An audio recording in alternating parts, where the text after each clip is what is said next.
m'appelle Myochoël Meguizon, j'enseigne à l'Institut d'études bouddhiques et par ailleurs, je suis enseignante du Zen Soto. Je présente dans le cadre de l'Institut d'études bouddhiques un cycle de 7 conférences intitulé Le Zen Soto, fidélité au Bouddha Shakyamuni et originalité des pratiques. Notre objectif sera de présenter cette forme particulière de bouddhisme et de voir justement comment elle articule la théorie et la pratique. Pourquoi proposer ce cycle? Qu'est-ce qui est important, intéressant? Eh bien, beaucoup de gens connaissent le nom de Zen, mais en fait connaissent des caricatures autour du Zen. Alors, il y a les 2 caricatures. Il y a ceux qui disent que c'est extrêmement strict, austère, et puis ceux qui disent qu'au contraire, c'est au-delà de toutes les règles, que c'est même pas du bouddhisme, que ça s'intéresse pas aux sutras, etc. Et donc, on verra que c'est ni l'un ni l'autre, et on va essayer d'aller au-delà de tous ces clichés.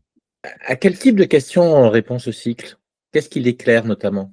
Les questions principales, c'est de se demander exactement comment ça fonctionne, parce qu'effectivement, vu de l'extérieur, on pourrait se dire que ça ressemble pas beaucoup à du bouddhisme, mais on va voir que ça s'appuie complètement sur tout ce qui a été déjà développé dans le bouddhisme et qui est arrivé en Chine, et que ce n'est qu'une réinterprétation.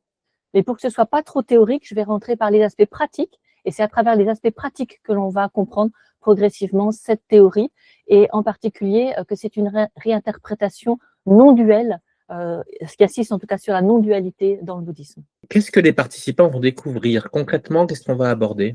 Alors concrètement, on va d'abord montrer que c'est du bouddhisme, donc on va s'intéresser à la place du Bouddha Shakyamuni. Un autre élément qui est vraiment une caricature pour notre école, c'est de dire que le bouddhisme zen, c'est la méditation zazen. Donc on va s'y intéresser et on va montrer que justement ça n'est pas limité à cette pratique.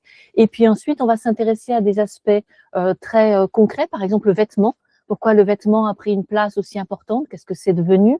On va s'intéresser aussi aux préceptes pour montrer que oui, il y a des règles dans le zen, il y a une moralité, mais qui est vécue de façon complètement différente parce qu'elle est interprétée de façon non duelle. Donc ça devient les préceptes du bodhisattva, en quoi c'est différent des formes habituelles de préceptes. On va s'intéresser aussi à la pratique de la gratitude qui a une énorme place. Quand on dit que le zen est strict, austère, etc. En fait, c'est très chaleureux. Il y a vraiment une chaleur du cœur qui s'exprime, notamment à travers les cérémonies, qui sont un aspect aussi qui n'est pas assez connu du bouddhisme zen. Et puis, on va montrer comment tous les aspects de la vie, et en particulier de la vie quotidienne, sont sacralisés et en quoi ça, c'est l'expression concrète de la voie. Et puis, dans la dernière conférence, on mettra tout ça ensemble, puisqu'on les aura vus du point de vue pratique. On va les reprendre du point de vue théorique pour montrer que vraiment, tout ça, c'est l'expression de la voie sous sa forme particulière. À qui s'adresse ce cycle? Alors, il s'adresse à tout le monde, que vous soyez curieux de philosophie, en particulier si le non-dualisme est quelque chose qui vous intéresse mais qui vous semble un petit peu obscur. Vous verrez concrètement comment on peut le mettre en pratique. Si vous êtes juste un sympathisant du bouddhisme, que vous n'y connaissez pas grand-chose, c'est l'occasion de découvrir une forme de bouddhisme.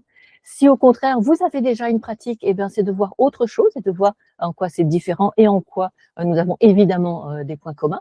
Et puis, si vous pensez déjà connaître le bouddhisme zen, je vous incite à venir quand même parce que vous allez découvrir des choses, en particulier que le zen n'est pas que le zen Rinzai, celui qui est le plus connu, c'est aussi le zen Soto. Et même si vous pensez connaître le zen Soto, je vous assure que vous allez découvrir des choses.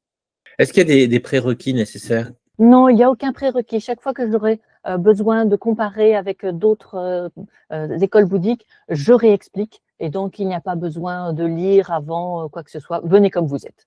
Eh bien, je serai très heureuse de vous retrouver pour le premier cours de l'IUB. Donc, il aura lieu le mardi 31 mars de 19h à 20h30. On fait une présentation suivie de questions-réponses. Et donc, je vous y attends.